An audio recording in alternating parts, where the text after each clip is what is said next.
ഇപ്പോൾ ജോർജ് കുര്യൻ ഏവരും കാത്തിരുന്ന പോലെ തന്നെ കേരളത്തിൽ നിന്നുള്ള രണ്ടാമത്തെ ലോക്സഭ കേന്ദ്രമന്ത്രിയായി ഇപ്പോൾ ജോർജ് കുര്യൻ സത്യപ്രതിജ്ഞ ചെയ്യുന്ന ആ ദൃശ്യങ്ങളിലേക്കാണ്. That I will bear true faith and allegiance to the Constitution of India as by law established.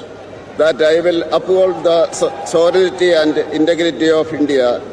That I will faithfully and conscientiously discharge my duties as a Minister of State for the Union, and that I will do right to all manner of people in accordance with the Constitution and the law, without fear or favor, affection or ill will.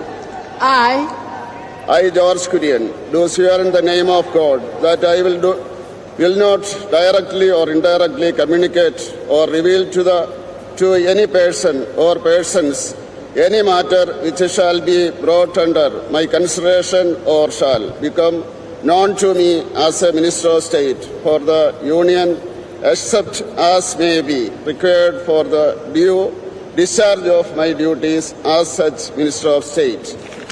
ഒരുപക്ഷെ സുരേഷ് ഗോപിയുടെ മന്ത്രിസ്ഥാനം ലഭിക്കുമെന്ന് ലോക്സഭാ തെരഞ്ഞെടുപ്പ് ഫലം പുറത്തു വന്നപ്പോൾ തന്നെ ഏറെക്കുറെ ഉറപ്പായിരുന്നെങ്കിൽ അപ്രതീക്ഷിതമായാണ് ഇപ്പോൾ ജോർജ് കുര്യൻ ഏതായാലും മന്ത്രിസഭയിലേക്ക് എത്തുന്നത്. ഇന്ന് ഉച്ചയോടുകൂടി മാത്രമാണ് ജോർജ് കുര്യൻ കേരളത്തിൽ നിന്നുള്ള രണ്ടാമത്തെ മന്ത്രിയാകുമെന്ന വാർത്തകൾ പുറത്തു വരുന്നത്. കാരണം രണ്ടാമത്തെ മന്ത്രി ഉണ്ടാകുമെന്ന് റിപ്പോർട്ടുകൾ പുറത്തു വരുമ്പോൾ പോലും അതാരായിരിക്കും, കെ സുരേന്ദ്രനായിരിക്കും, അതല്ലെങ്കിൽ ഏതെങ്കിലും മറ്റൊരു നേതാവായിരിക്കുമെന്ന അഭ്യൂഹങ്ങളായിരുന്നു ആദ്യം പറഞ്ഞിരുന്നെങ്കിൽ ജോർജ് കുര്യന് ആ നറുക്ക് വീഴുകയായിരുന്നു. പ്രത്യേകിച്ച് ജോർജ് കുര്യൻ ദീർഘകാലമായി BJPയുടെ പ്രവർത്തകനാണ്, നേതാവാണ്. പ്രത്യേകിച്ച് BJP കാര്യമായ സ്വാധീനമില്ലാത്ത കാലത്ത് പോലും BJPക്കൊപ്പം നിന്ന നേതാവാണ് ജോർജ് കുര്യൻ. നേരത്തെ ദേശീയ ന്യൂനപക്ഷ കമ്മീഷൻ വൈസ് ചെയർമാൻ പദവി അദ്ദേഹം ആ പദവി അലങ്കരിച്ചിട്ടുണ്ട്. അതിനു മുമ്പ് യുവമോർച്ചയുടെ നേതാവായിരുന്നു, യുവമോർച്ച സംസ്ഥാന ജനറൽ സെക്രട്ടറി, ഒപ്പം തന്നെ ദേശീയ ഉപാധ്യക്ഷൻ തുടങ്ങിയ വകുപ്പുകളൊക്കെ അദ്ദേഹം അത്തരം സ്ഥാനങ്ങളൊക്കെ അലങ്കരിക്കുകയും ചെയ്തിട്ടുണ്ട്.